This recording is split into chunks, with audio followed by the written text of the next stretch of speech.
Mic'd up.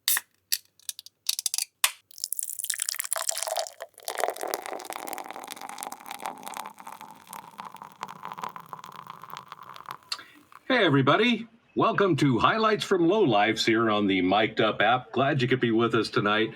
It is a weird weather in California, but that's all right. We're going to get by and entertain you for those of you in Southern California with the stay-at-home order. So anyway, thanks for joining us on the show. We are the Lowlifes. With us tonight, we have Rob Weber, or Webby, you'll hear him called, Jeff Jonesy Jones, and Terry Tiger Lee. I'm Robbie Lanterman, and thanks for joining us. We are four guys that have played in the same baseball league for a number of years. During the pandemic, we did online happy hours like so many of us did to try to make sure that we maintained the relationships.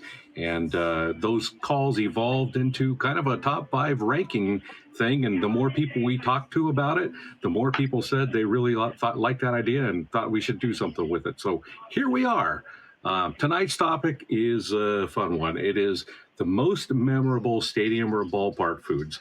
So it doesn't have to be the best, although I think most people are probably tending towards that, but it's definitely some memorable food. And we don't care if it's high school, college, pro, any sport, it doesn't matter. It's a memorable food experience at a stadium or a ballpark. So it looks like we're about ready to get underway here. Number 5, huh? Terry, number 5. Thank you. Terry, why don't you start us off? Well, let's start with my number 5. Hey, where's my homework? He brought props. He brought props. One thing to do. That's on the back of my show outline. If I'm doing this, that's what's happening here. Number 5. Well, they had to. Oh man! So we just came back from Wrigley Field, and I had to have a Wrigley dog, the Chicago dog. Yeah. With the neon relish, and it's great. That's my number 5. I loved it. It was good, but it took everything I could to try to bite into the neon relish. Yeah, there's something about the Chicago dog at Wrigley Field, and I mean that ballpark smells like baseball, right? Yeah, it does. Yeah. And yeah. All right. Jonesy, number 5. All right, mine is not specific to any one ballpark, but I know I think we've all had it, and I think Rob just had it a couple days ago. Who can beat the helmet nachos? It's a big thing of nachos, and you get to keep the helmet and put it on because it's it's rated, it's safe. You can wear it on the field. Trust me.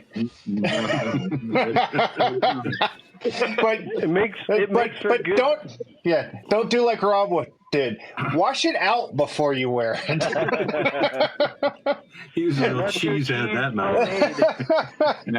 You're wrong, Jeff. If you don't wash it out, it will not fall off. So yeah. Oh, okay. Just sticks. Melts in with the hair and sticks. I see. All right. Helmet nachos. Helmet nachos, number 5. Good pick. All right. So, Rob? Mine is also the helmet nachos.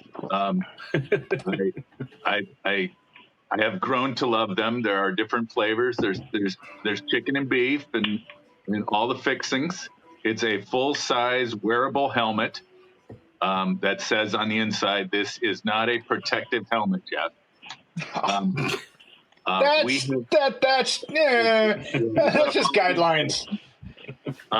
The helmets at the Stockton Ports game that we get these at, I have a dark blue, a light blue, and a red now. So now it's become more about getting the helmet than actually eating the nachos, which is not a good thing.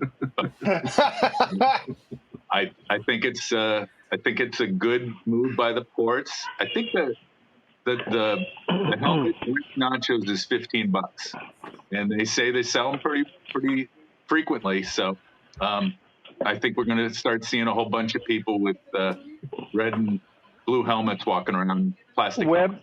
Well, Yes. but how many different nacho helmets have you collected?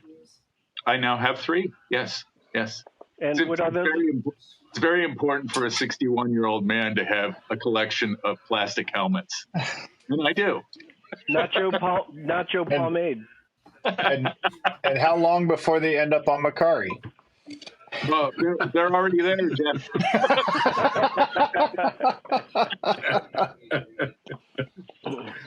Oh, All right, that's Rob. funny. What do you got? All right. Well, my number 5 was a very decadent item. Had it at back when it was Bank One Ballpark, the Bob in Arizona, at a Diamondbacks game. They had the D-back D-bat, and it is an 18-inch bacon-wrapped corn dog stuffed with cheese. Wow. Yes. Oh. Yep, exactly. That's gluten-free. Well, no. That's a long bus ride home, man. Well, the funny part to me was it's like bacon wrapped. Wow, like it's already a cheese stuffed corn dog, right? They used the bacon to hold the thing together.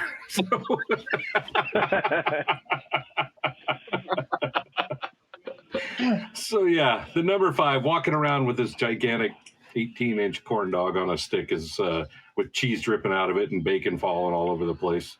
It's equal parts decadence and hilarious. Yep. Right. So that's a pretty quick round through number 5 here. Yeah, it was. Yeah. Hey, Jeff, why don't you tell us about Jim Darby? So yesterday I had some time and I listened to the replay of Jim Darby's show, also here on the Mic'd Up app. Jim Darby is a longtime professional with Easton, being a representative, selling their products to a lot of pros. And he talked a lot about some of the other shows on the app. And he spent quite a bit of time talking about us. So I would just like to say I want to thank him very much for listening to us and talking about us. I did like his top 5 lists. He did come up with some things that we had not, especially in the nicknames. I'm drawing a blank. The lip. He came up with the lip. Oh, Leo the Lip. Leo DeRocher. That's a great one. I love that one. So if you get a chance, listen to Mr. Darby. He's got a show on. I don't know if he has a regular schedule. He said he was coming back off of a medical issue, but he's trying to get back into a full-time thing. I don't think he has a regular schedule. But check out him on the app. And when you get onto his site and one of his shows, click those like buttons, click those follow buttons, so you know whenever he puts out a new episode. Yeah, right. I think he has one coming up on Wednesday the 30th. Very cool. It should show up in the app. Hey boys, what are you drinking there? We're jumping ahead a little bit, but sure. No, I mean, all this talk about nachos and making me thirsty. Good thing we do a pre-show. Well, I've got it all, right? Well, why don't you tell us what you're drinking, and then you can give us your number 4 pick. I didn't mean to jump ahead, but man, I opened it. I need to mention it. It's an Almanac Slow. It's a West Coast pale ale. It is, like I said last time, it's happy, chill, and hoppy. It's great. It's really refreshing. So Give this one a try. It's just like you, Terry. Happy, chill, and hoppy. Yeah. Unrestrained. Unrestrained. Okay. Number 4. All right, so that's you. You want me to go first? Yeah. Let me flip over my list here. So we have a seamless segue. Man. So we've had the really fun experience of going to other stadiums lately, and we went to Busch Stadium at St. Louis. And they had a beef brisket and chips because of the St. Louis barbecue, their famous St. Louis barbecue, and they just brought it right over to the stadium. It is mouth-watering. All right. So All right. was this inside the stadium? I don't remember. Yeah, it was in the stadium. The first day we had all you could eat. That's right. Ballpark food, but inside the stadium I had the barbecue. It was phenomenal. I saw. Goodness, and their sauces are great too. I don't remember what I ate for lunch in the stadium, but I did see a pizza place that had an 18-inch slice too. Oh yeah. That gigantic slice, and then the helmet full of donuts, which I was stunned that Weber didn't get. Because it wasn't nachos. That's right. I would say Weber had nachos there too, but he had a crown. We'll show that to you later. That Royal Stadium. Yes. All right, Rob Webb. What's your number 4? So those of you who have been out to whatever they call the Giants ballpark these days, is it AT&T? Are they the sponsor now? I just call it Cold. It's where the Giants play. We still say Pac Bell in my family. Pac Bell. That sounds good. Yeah. Candlestick.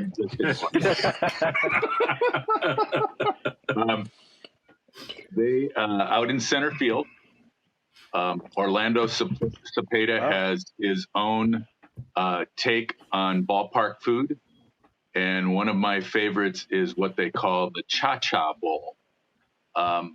It's a mix of great Spanish ingredients, and Orlando is responsible for the sauces that are used in this.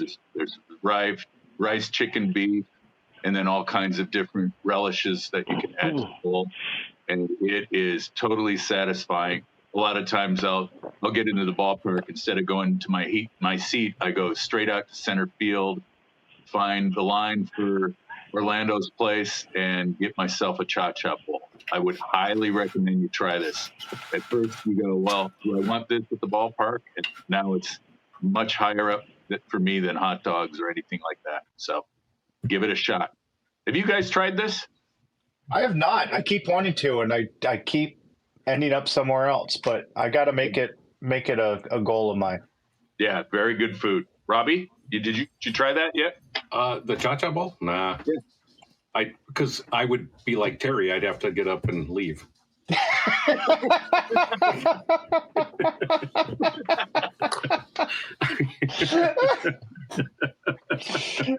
Oh man. No, and you know what? I actually stayed away from Oakland and San Francisco for my list tonight, only because those aren't really necessarily memorable to me. It's the kind of the stuff I get all the time. So that was my rationale, which is usually off base and no, I get it. I get it. This is just radically different than most ballpark food. This is true. Mm-hmm. Actually, my number 4 comes from Citizens Bank Park in Philadelphia, and I saw a couple other people referenced a couple other items at the Phillies game, and they do have really great food there in several different parts of the park. But I actually really like Bull's Barbecue, and cool. if you know the old Phillies, Greg Luzinski, that's him, the Bull. His barbecue joint is there in right center field. It's delicious, and it's the pulled pork specifically. People like the ribs and the brisket and everything, but I really like the pulled pork sandwich that they do there. It's really tangy and tasty, and they do everything right there on the spit right in front of you. It's pretty nice, and Greg Luzinski's there pretty much every night. So you want to have a picture with him or an autograph and all of that stuff, he's there managing the barbecue. Yeah, nice. What kind of picture? A photographic picture or a picture of beer?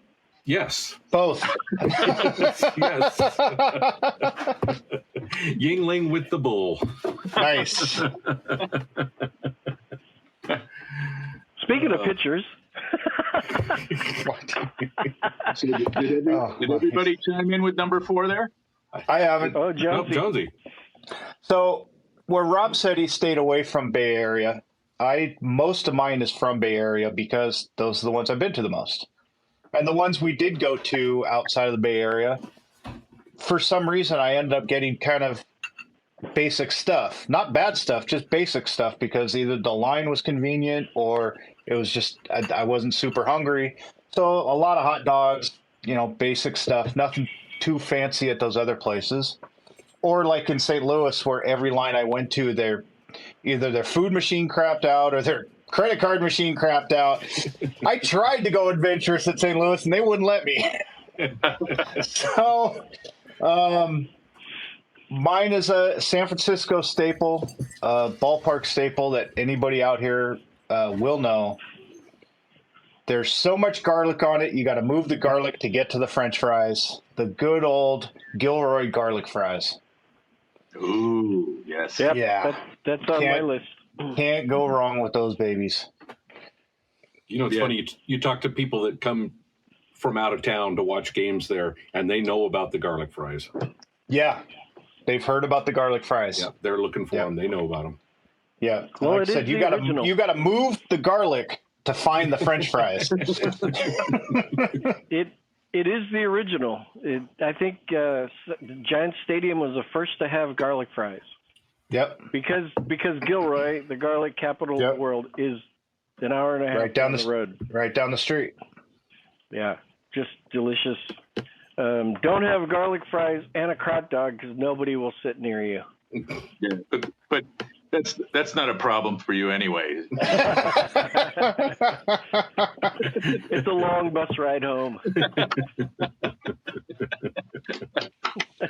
It's hard to get an Uber. Speaking of pictures.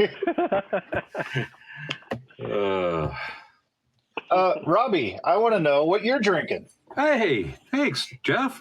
It's that time of the show called "What You Drinking." I think it's our favorite segment, and it's so much everybody's favorite that we've already done it once. Terry, we're doing it again. I couldn't wait.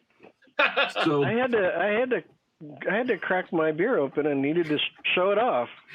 we have been very fortunate so far that this hot mess of a program has been proudly sponsored, or maybe less than proudly, but nonetheless sponsored by Almanac Brewing. So we are all enjoying tasty beverages from the Almanac Brewery. Jonesy, I know you are a Kolsch lover, and you have been drinking that. I am staying with the Kolsch. I really like it.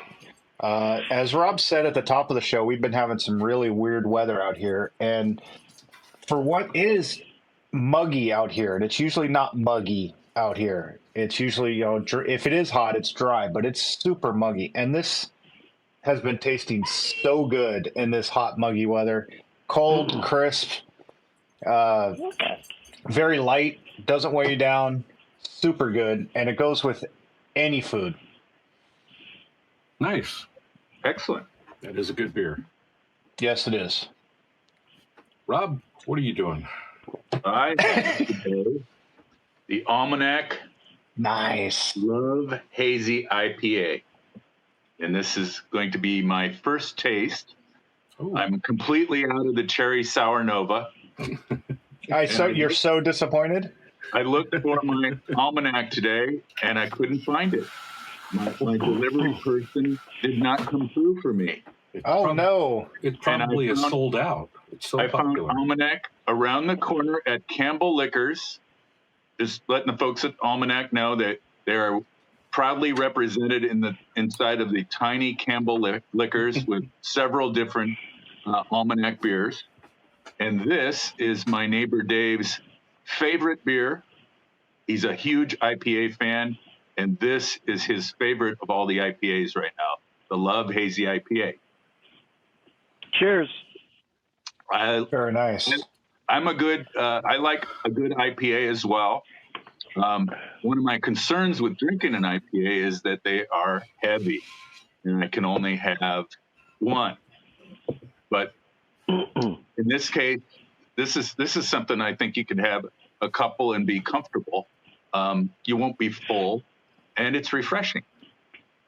IPAs get a bad name sometimes, but try this one, the Love Hazy IPA. Yeah, that's their flagship. That's their number one seller.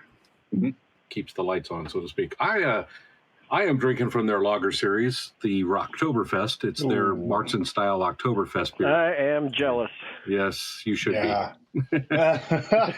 This is delicious because it's got a little darker character to it. It's not a straight up yellow lager, little brown, kind of the malty flavors come through, but it's still clean and refreshing and easy to drink. So this is delicious. And with Oktoberfest coming up, and of course, I don't know if you can see the pumpkin on there. Nice. Oh, yeah. This is going to play well all the way through Nice, the month of October. nice artwork So, there.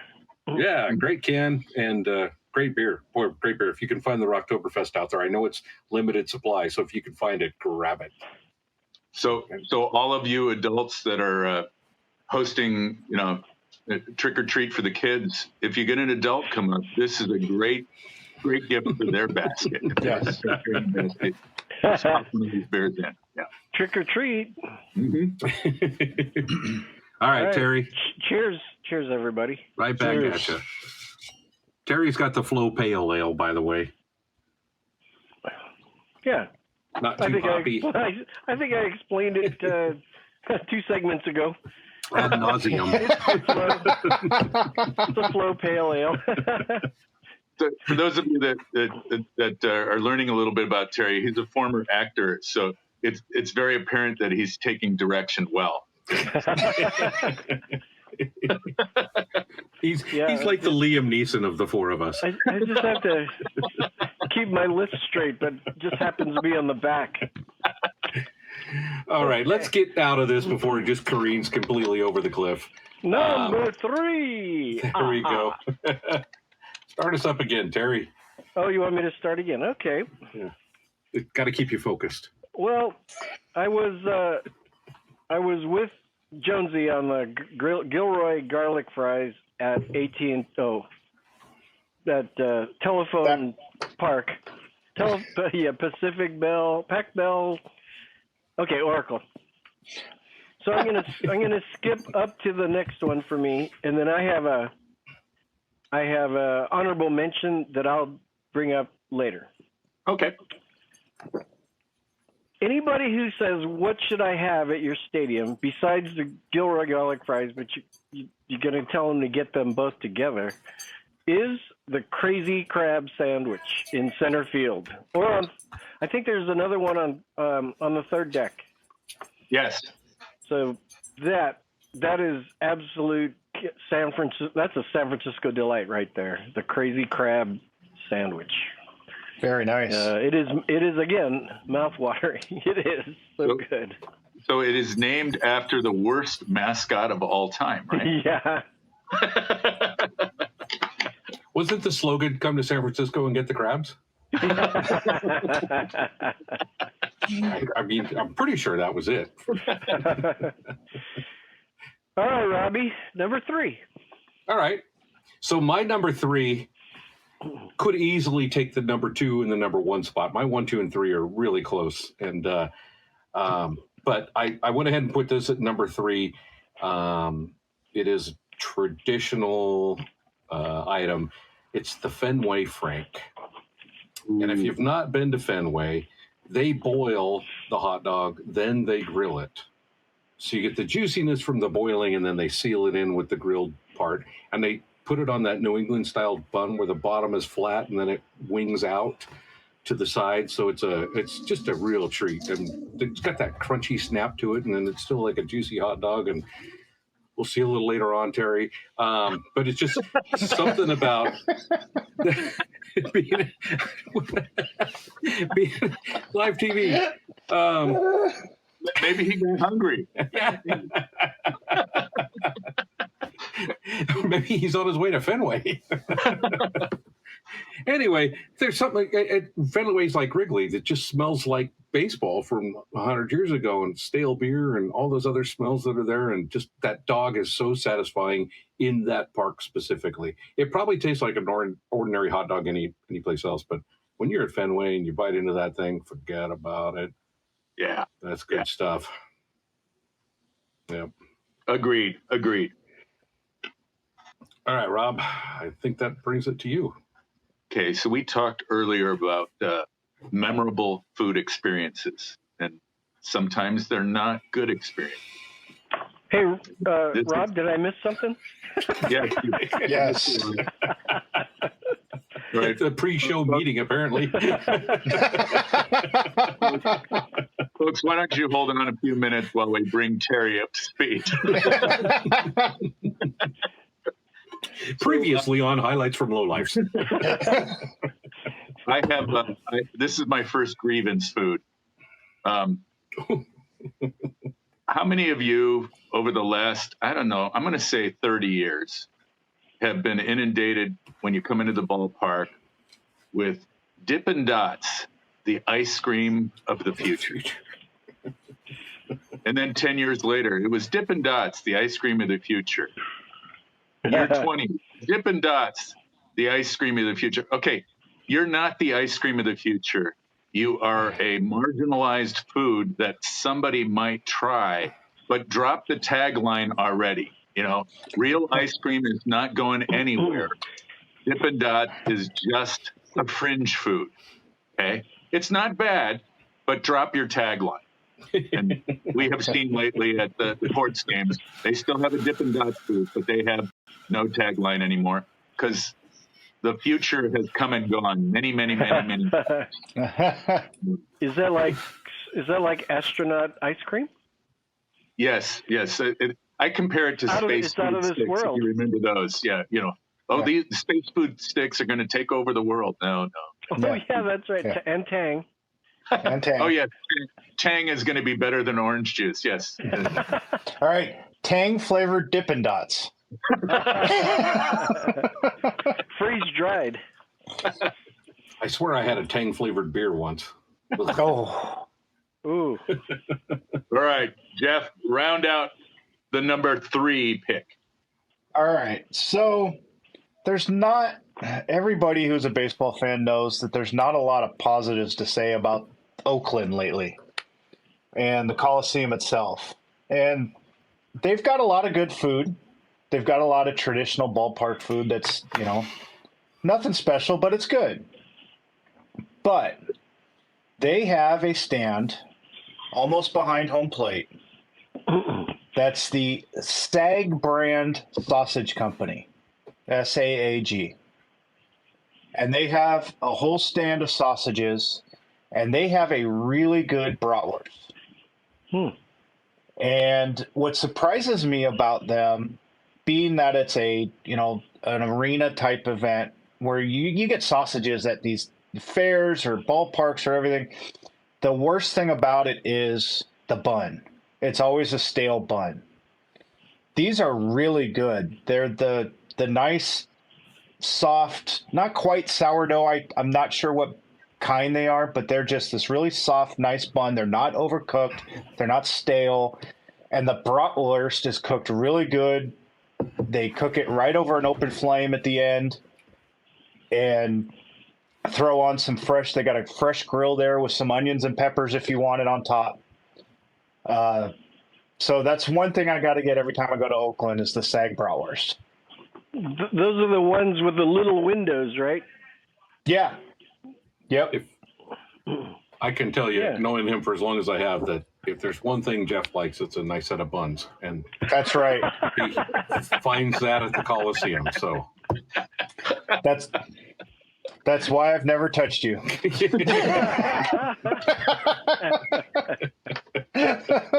Well played.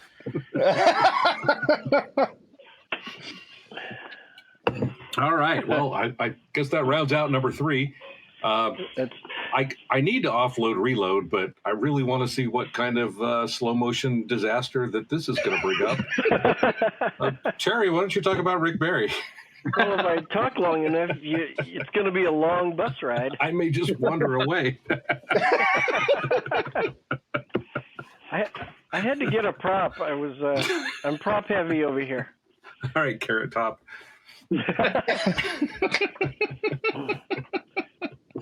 So, do you guys remember Rick Barry?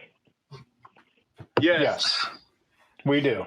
He was my dad had season tickets when I was in high school, like in the 70s, early 70s, and Rick Barry was like the king of of the Warriors, honestly, and the league. And so there was a man who sat behind us. We're like 10 rows up from courtside, and there's a man who used to jump up and down cheering for the Warriors. He had one leg.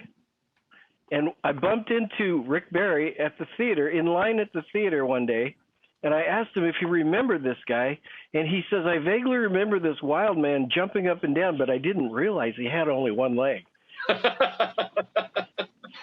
It was all part of the flavor of the Oakland Coliseum back then.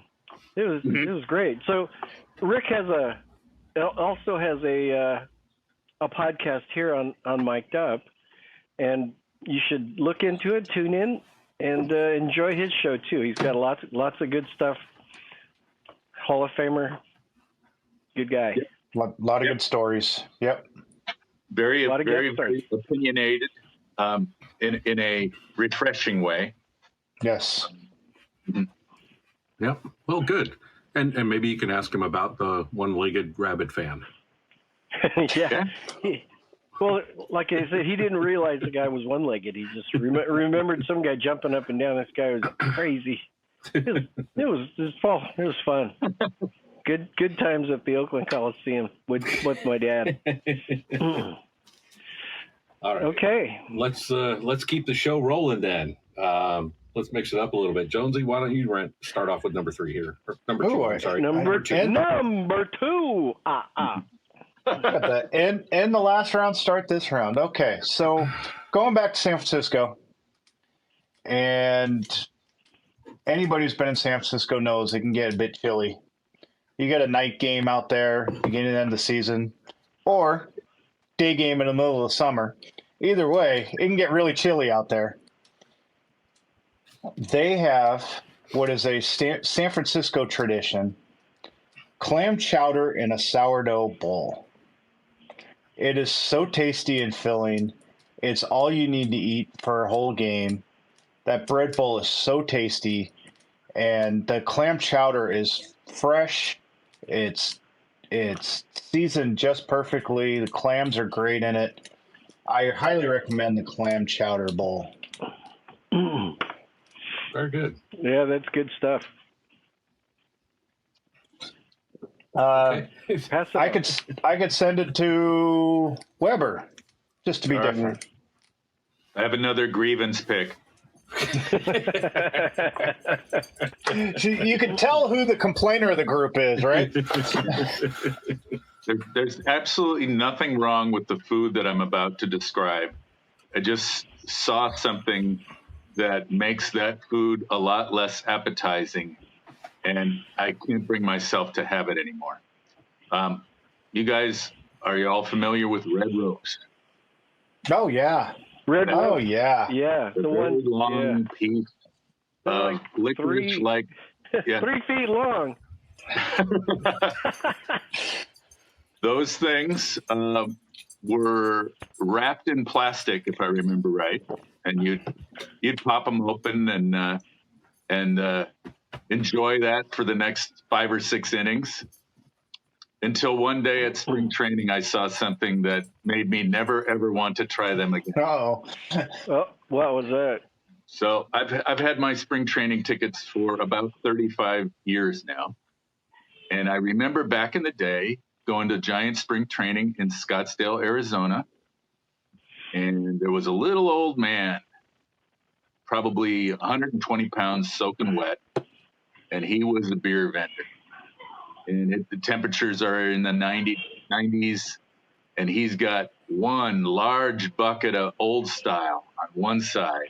He's carrying that. On the other side, he's carrying another large bucket of Bud on ice. Those things have got to be weighing 20, 30 pounds each, and he's carrying them. But as any good vendor would do, he decided the best place to put the red ropes that he was selling to his customers was around his neck, his sweaty neck.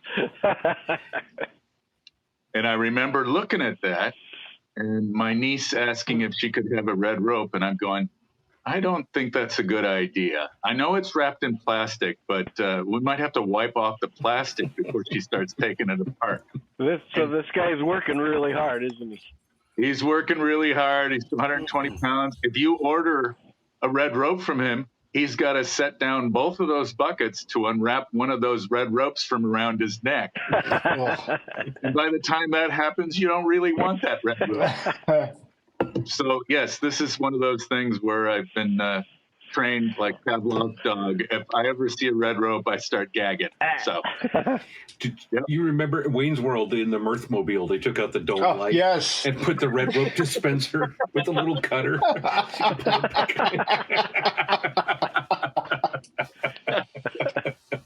All right. Terry, did you do that? Who's left at this round? Terry and Robbie. Okay. Terry. You pick. Okay. My number 2 is the Sheboygan Bratwurst. And Sheboygan Bratwurst, I found out, I did a little research. It is it's from Wisconsin, Sheboygan, Wisconsin.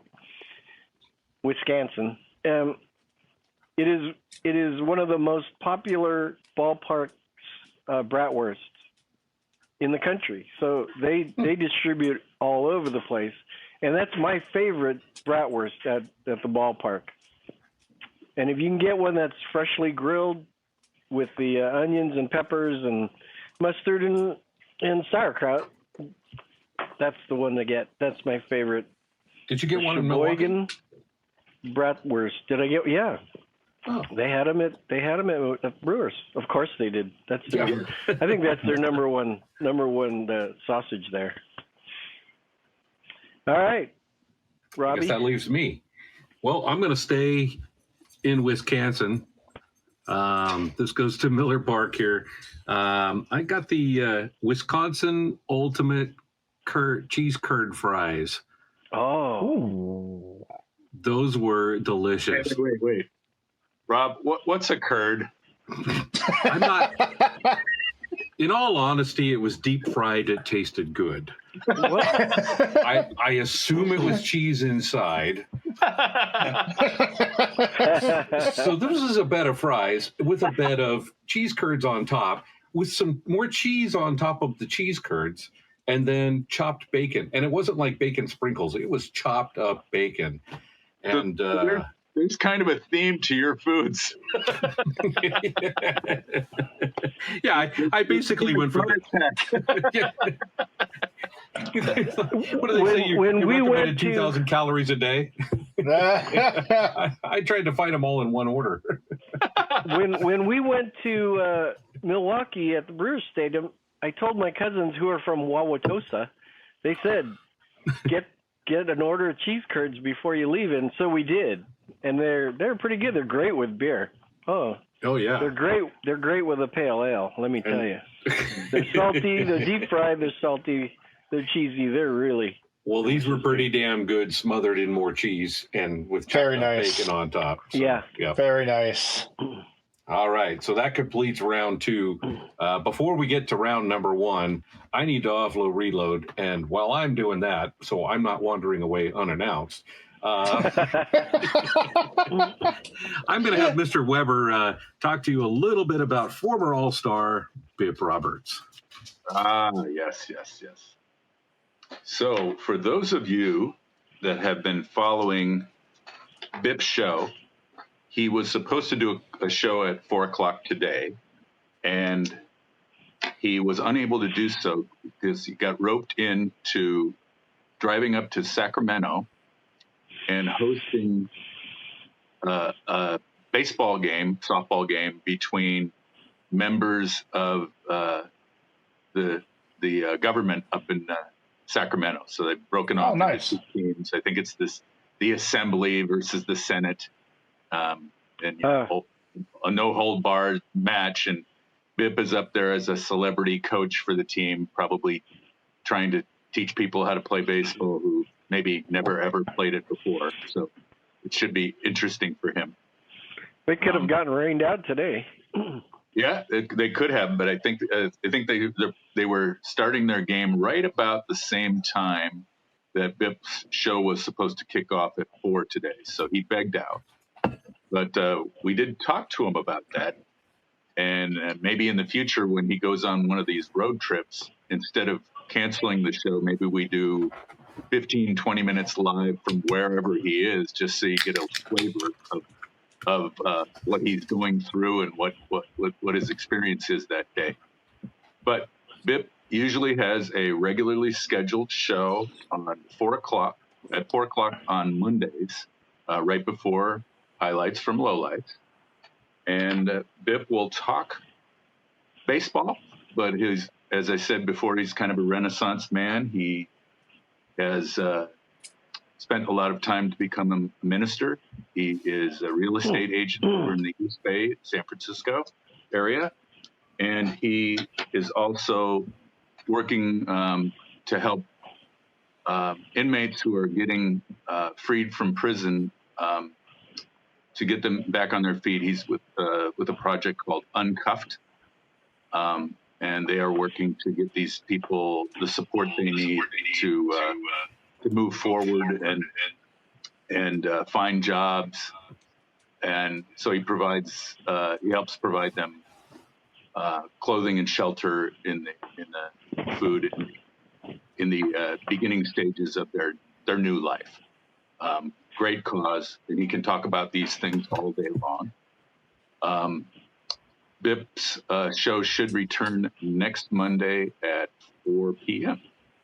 Okay, Very Rob, cool. are you there? You look like Babe Ruth right now. He pulled a Terry Oh, I and do? just left. No kidding. He pulled a Terry and just left. There you go. Now, okay. There How you weird. go. How weird. That's funny. And the app says your mic is silent, but we can hear you. Yeah. The king of cloud. Oh yeah. It looks like you're muted.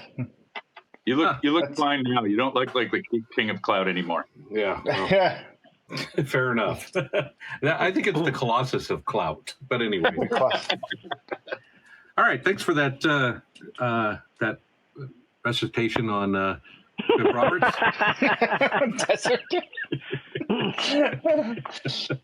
Let's. Why don't we move to number one? And since we just heard a lot of Rob, Terry can tell us his number one. Well, number one. All right, so yeah, there's only one place you can get Shirley's corn dogs, and that's at Tony Zuppo Field in Lodi, California. And let me tell you, it is the greatest corn dog. I don't know. It's a homemade family corn dog by Shirley and her family. They're great. Yeah. They've been battering wieners for 40 years.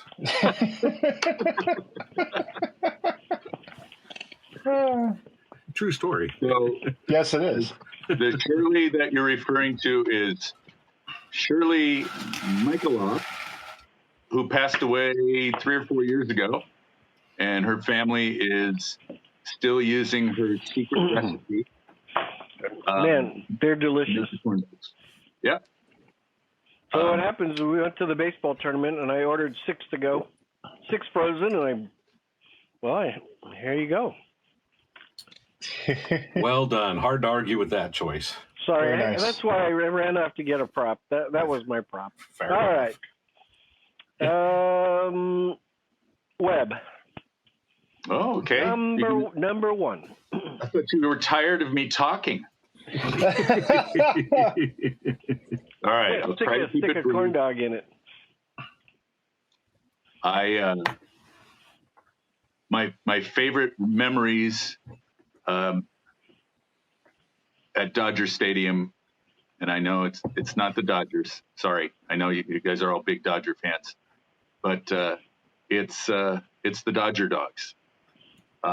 You knew you were at Dodger Stadium because of that Dodger dog. It was made by Farmer John, a longtime sponsor of many baseball teams, but Vin Scully used to always talk about him on the broadcasts. Dodger dogs from Farmer John's They were larger than the hot dogs you see at most ballparks, and they had all of the fixins. And you'd see people going back for 2 and 3 trips back there. It's very, very quality hot dog, and they've been that way for years, and they won't skimp on that. So if you're in Dodger Stadium, you gotta take on the long time tradition of trying a Dodger dog. It's a must. So when I lived in Los Angeles, I lived there for about 12 years, and you'd always go to Dodger Stadium to see your team. Well, back in the mid 80s to 90s, the Dodgers and the Giants would play quite often. And so you'd go and the first Dodger dog you have, you're like, "Oh God, what is this?" But they start to wear on you, and then you start craving them. Really, they really are good. The Dodger dog. I hate to say it, but it's true. They're really good. And that's on my honorable mention list too. Okay. Jeff. Sorry to break in. No worries. But what's new?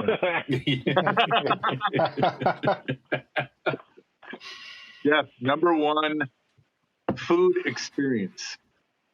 All right. So I'm sorry to do this, but this is going to be a little serious. Uh-oh. So this is based on memory more than the food itself. But when I first started going to ball games, my parents would take me to the Coliseum. A lot of times it was against the Red Sox because my mom was from the Boston area. And of all the foods that we got, the one thing that we always got, and my mom would almost always buy it for me, and I still have them to this day, and I've passed that tradition down to my kids because they like it. It's not as serious for them, but they like the food, and I know my wife likes the food. It's the very basic, very simple, but very tasty chocolate malt. Oh, Just the cup of the chocolate malt with the wooden spoon. And I just remember my mom buying it for me, and we would sit there and we would eat it every time we went and saw an A's Red Sox game. And I still have my wife still likes them. I'll get my kids do the Dippin' Dots too. So gotta Dippin' Dots. But apparently that's the ice cream of the future. That's right. They're from the future, but they also like the past. This is the future, kid. Apparently, they're marginalized. Yes. So Jeff, I have a question. Yes. The wooden spoons. There's some articles online about the taste of those. Sometimes they vary from ballpark to ballpark. Well, I have not noticed a difference in taste, unless it's the water. The water used in making in the wood plant. The thing about the malt is the thing is such a rock hard, frozen hunk of ice, is you have to roll it in your hands to loosen it up. Yep. Then you can't feel your hands. But if you didn't have if you had a plastic spoon, it would never make it. It would bust easily. The wooden spoon is key on the chocolate malt. Yeah, they're great. But I haven't remembered one of those in a long time. So thanks, the list was memorable, and that brings back a lot of memories for me. Do you remember Candlestick Park? It'd be 38 degrees, the wind ripping, and the guy's going by malted ice cream. Who in their right mind is going to buy that? Oh man! All right, Robbie, bring us home. All right. I guess I didn't realize I had a theme going, but apparently I did. It is still the best sandwich I've ever had at a ballpark or a stadium or an arena. And this goes out to our dear friends in Kansas City at Kauffman Stadium, the Kansas City barbecue burger. Ooh, nice. And I had to go back to remember all the ingredients.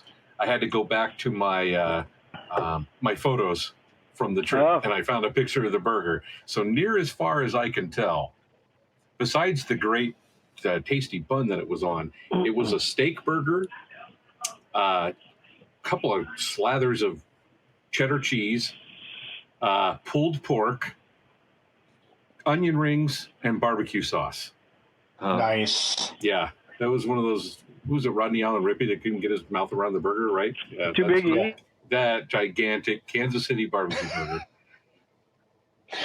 Look at Terry's frozen screen. Frozen again. I think he's drooling. You broke him. You broke Terry. Oh, there he back. is. He's back. So I just timed out. Huh? We thought you were drooling because of Rob's description of the. So apparently, I've gotten my 2,500 calories per day. Yes. At each ballpark that I've been to. So very nice. Yeah. But we walked half of that off, anyways. Oh, at least. Let me try half of it back on. Before we go to comments by viewers, are there any honorable mentions? I have two that I haven't had yet. So I read about these, and at Progressive Field in Cleveland, they have a slider dog, which is a quarter-pound dog, mac and cheese, bacon, and Fruit Loops. No, nice. I'm in. When we make the Cleveland trip, I'm doing that. And then, yeah, I'm in. Wait. Read that one more time. Yes, it's a quarter-pound hot dog covered with mac and cheese, bacon, and Fruit Loops. Wow. Yeah. So yeah, that's on the list. And then in Cincinnati, everybody knows about Skyline Chili, and I guess they have a venue there at the ballpark, and they do a Skyline Chili dog. So those two are on my list. So I have one I've tried and two I want to try. The one I've tried, the San Jose Giants churro. Oh. They got a famous churro place, local place down there that they're constantly selling. They sell so many, they made a third jersey of them and call them the churros multiple times a year. That is my significant other's favorite churro. Very nice. And then two I want to try. I've always wanted to try the burger with the Krispy Kreme donut buns. Oh, yeah. Yeah. And they slice the donut in half and put a patty between the two halves. Yes.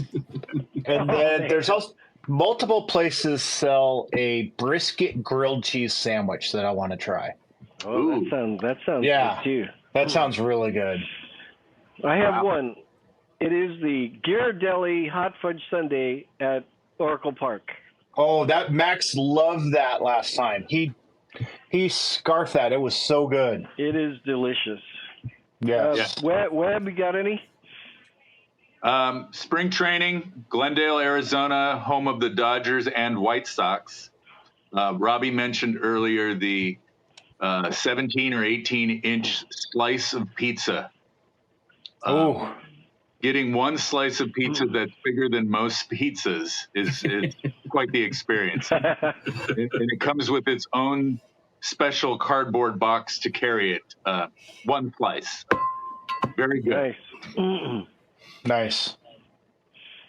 Tell me what you guys are drinking. Tell me what you're drinking again. We're all drinking Almanac. I got the Rocktoberfest. Josie's got the Kolsch. You've got the Flow, ironically, and Rob has the Love Hazy IPA.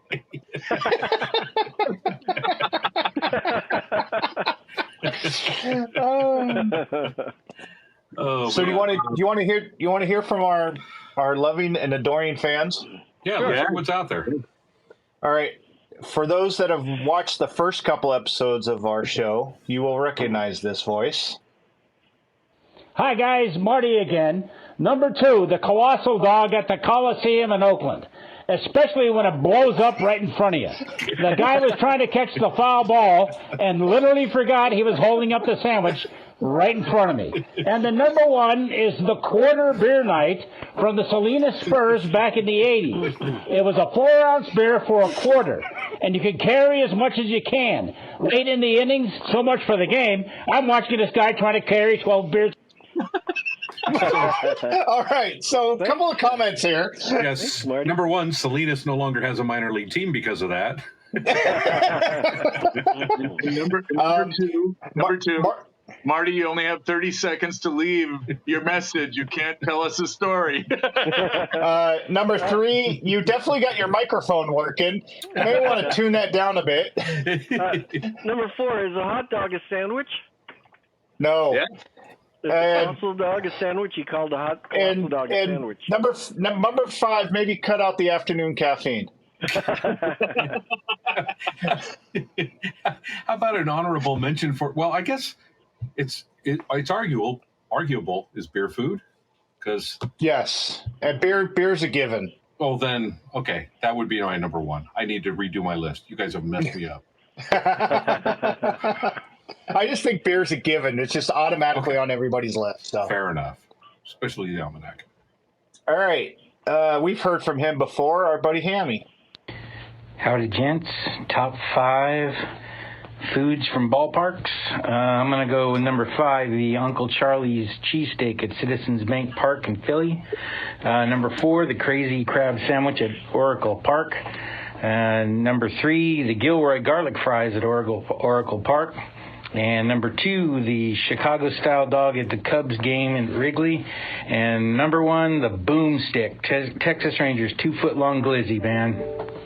Ooh. 2-foot-long what? The boomstick. I need to try this. Well, what's it? A 2-foot-long glizzy, did he say? Glizzy stick?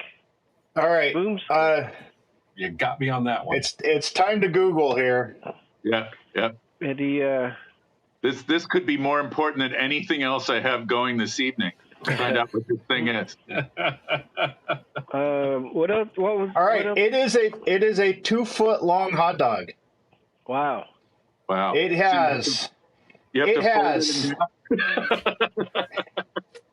half. 3 pounds, 2-foot-long beef hot dog, chili, nacho cheese, jalapenos, and caramelized onions. Wow. Yeah.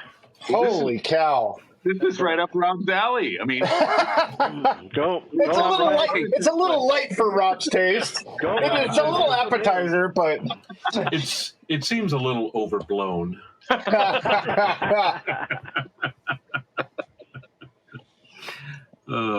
and I know this guy, Big Juicy. Philadelphia Phillies, the Glazed Donut Burger. Yeah. Coors Field, Rocky Mountain Oyster Po' Boys. Chase Field, 18-inch hot dog beats Dodger Dog by 1.5 inches. Taichung International Stadium, Cho Tofu, that is Stinky Tofu. Number 1, SAP Center, San Jose Sharks. After 30 years as a franchise, last year they finally offer poutine, some real hockey fare. Yeah. Maybe they will have a competitive hockey team this year. no. I got a feeling they're going to play like poutine. So I have an issue with one of the things on Dave's list there. Big Juicy mentioned tofu that's stinky. So tofu is tasteless and has no nutritional value, and now it stinks too. Yes. Wow.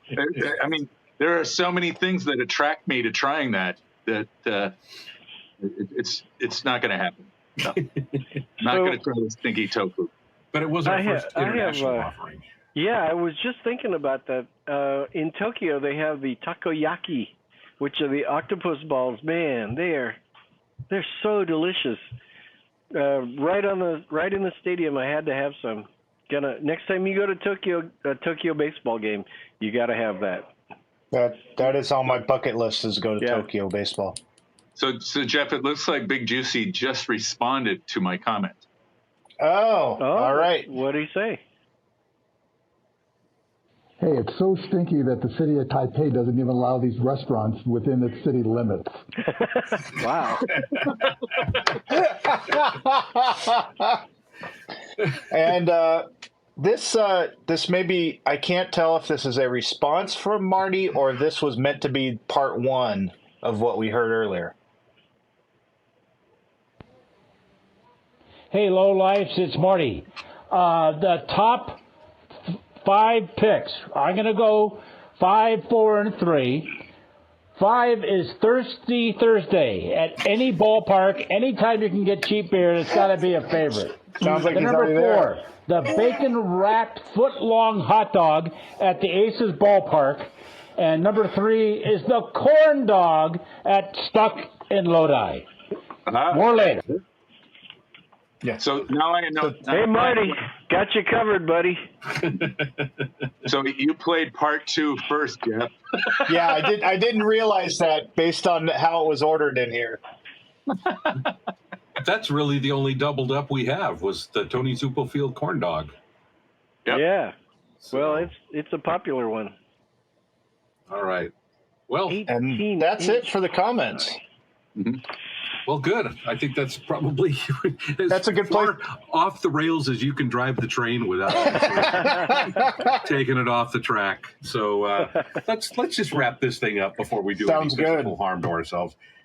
Thanks for tuning in. We are the Highlights from Low Life show here on the Mic'd Up app. Special thank you to Almanac Brewing for continuing to supply us some beer and doing a great work out there. If you get the chance to go out to Alameda in California, please visit the Almanac Brewing and tell them you saw them on the Highlights from Low Life show.